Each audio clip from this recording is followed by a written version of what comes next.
Everybody's talking about this Kai Cenat situation right now, and if you didn't know what happened, recently Kai Cenat has announced that he's stepping back from streaming and he wants to pursue a career in fashion. And ever since he announced that, there's been this whole narrative about his secret YouTube channel and him reading to improve his speaking, expanding his music taste, just doing what everybody does, like at one point in their life, just becoming intentional. That a 24-year-old can't change because he used to wear straight designer fits and listen to drill music when he was 19, 20, 21. And like always, the internet is going to do what it always does. Half the people are inspired, the other half think it's fake, they think it's staged, or they think he's just being performative.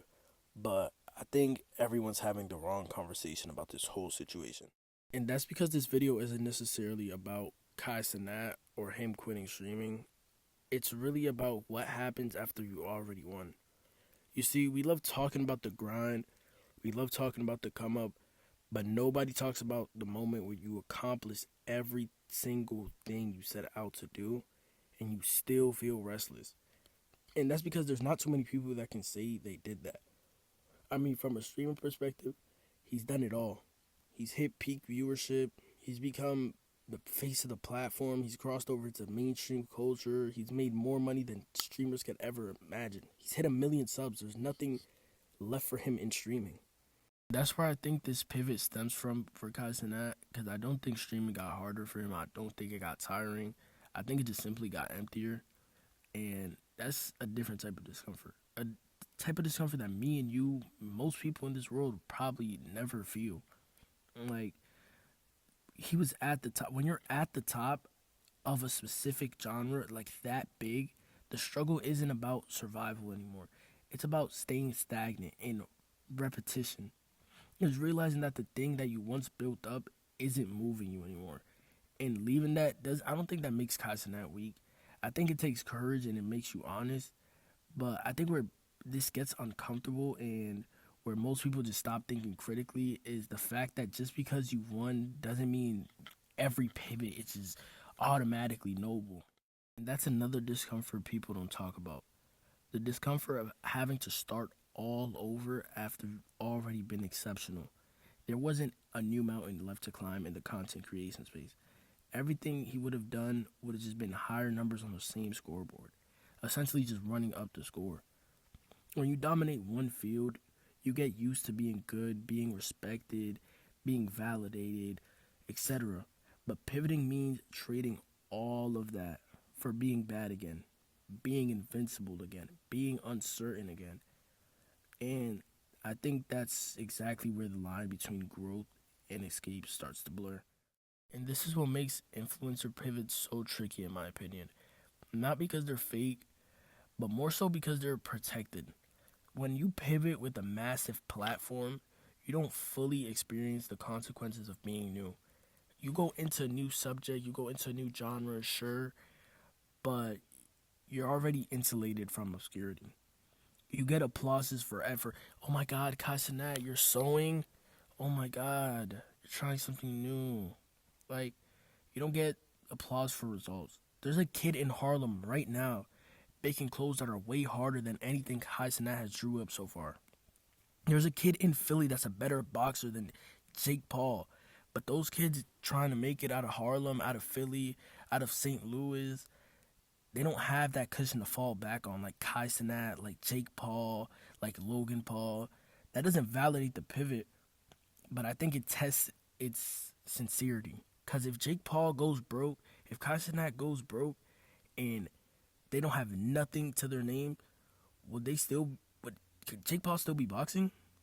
Would Kai Cenat still be trying to pursue fashion? That's the real question.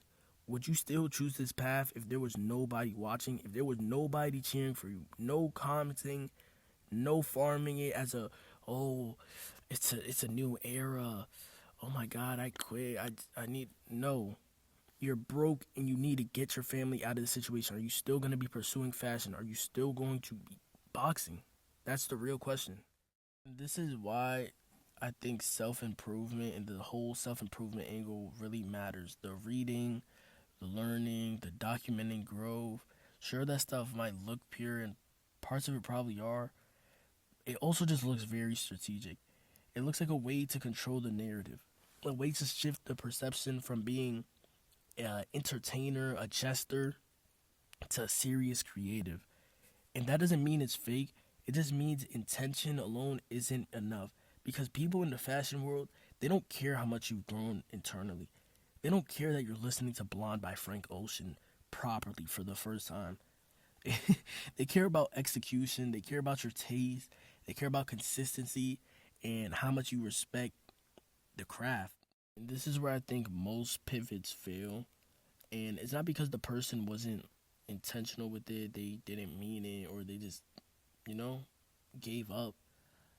I think it's because people underestimate what it takes to stay in a lane that they switched into.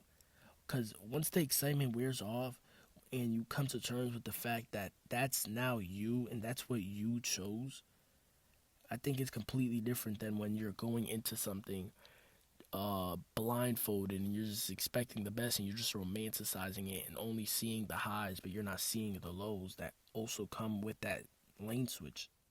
And I think the people calling this like performative, I think you can call it performative to a certain extent, but if you're talking about, like, I think people talking about him reading books as him being performative, and it just makes me think of that one clip where he just nuked the whole just nuked the whole generation, man.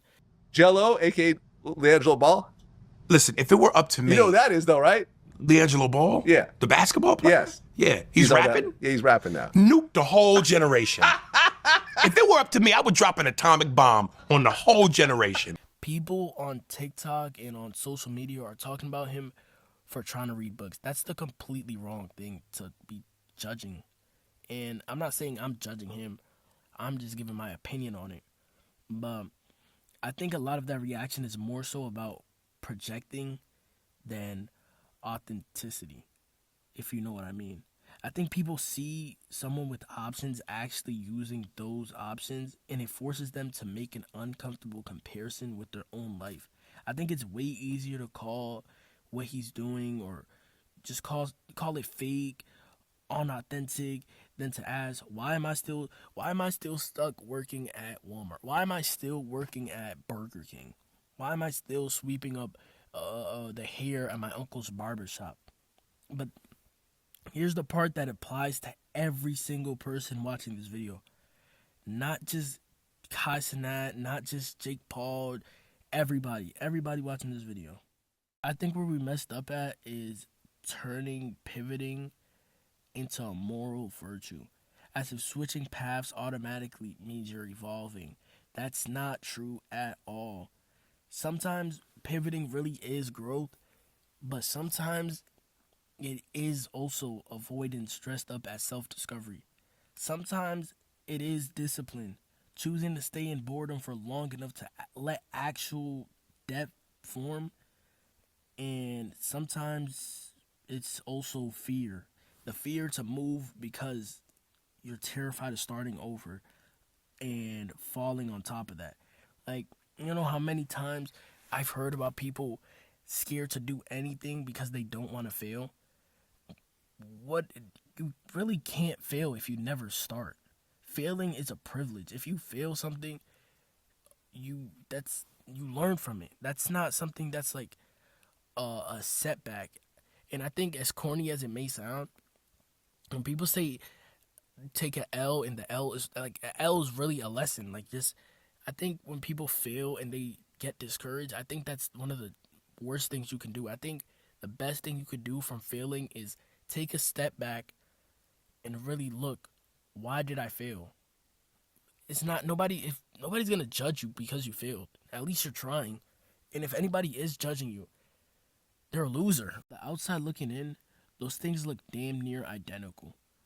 But from the inside, most people will still find a way to lie to themselves about which one they're doing. And that's why I think success or failure isn't the real dividing line. The real question is simple. It really is. But it's just extremely uncomfortable to answer. And I think of that LeBron clip where he says that, that's my favorite quote. That's my favorite quote. That quote is real, though. You really do got to be comfortable. Make yourself comfortable in uncomfortable situations. If it's an uncomfortable question, you gotta get comfortable and just answer it. Just answer it. I had one coach, and he used to say, "Put yourself in situations where you're not comfortable. Oh Play yeah, outside that's my of your favorite comfort saying. zone." That's my favorite saying. Moment in life is not when you're broke, when you're struggling or trying to survive. It's when you've already won and you don't know what you're supposed to fight for next. That's where this restlessness sets in. That's where people confuse motion with progress. That's where the pivot stops being intentional and it starts being emotional. And people start saying stuff like, "Oh, I made it in streaming. Let me go try Hollywood. Let me go try rapping." That's why you see so many people switch up in what they think of anybody ever. And I promise you, they are going to have something else that they try to do. And that's why there's a quote, ball players want to be rappers and rappers want to be ball players. It's true. Everybody makes it in one lane and they start thinking about dabbling into the next lane. What can I do next? What's this next? I need something to scratch this itch now. So with Kai Cenat, the answer isn't praise or criticism. It's simply time. If he's really done with streaming and he actually looks at fashion like a real craft, if he stays when he's bad, when there's nobody clapping and nobody cares anymore, and the work has slowed down, the excitement has faded, and he's just terrible.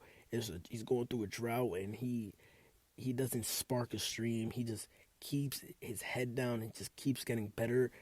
Then I think it would be the next honest chapter, and then he wouldn't be a top 3 candidate for performative male of the year 2026.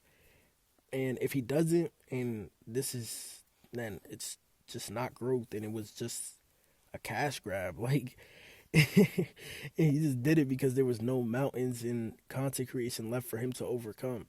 And he just did this because he got bored. But I think nobody can really judge him until we see, like, we all make jokes, and like, and I think that's fine. Like, we're all joking, like, we don't need to be, "Oh, Kai Cenat." Like, the people that are doing that are actually so annoying. This is a grown man we're talking about, and people are like babying him like he's just like a Make-A-Wish kid. Like, what are we talking about, man? This is a grown man. Like, he's able to get criticized. People are able to give their opinions on him. But I think that we can't really judge him like off his clothing brand, and we can't just say, "Oh yeah, he's being performative, this isn't real," until we actually see how it plays out. We can't just say he's a poser now until we see what's really going on, how he really feels about this, how passionate he really is about this. Either way, this video isn't just about Kai Cenat, and it doesn't just apply to him, because we're all human at the end of the day. And knowing the difference between changing because you've grown and changing because you couldn't sit still long enough to find out who you really are is applicable to you as much as it is to Kai Cenat and literally anybody else walking this earth.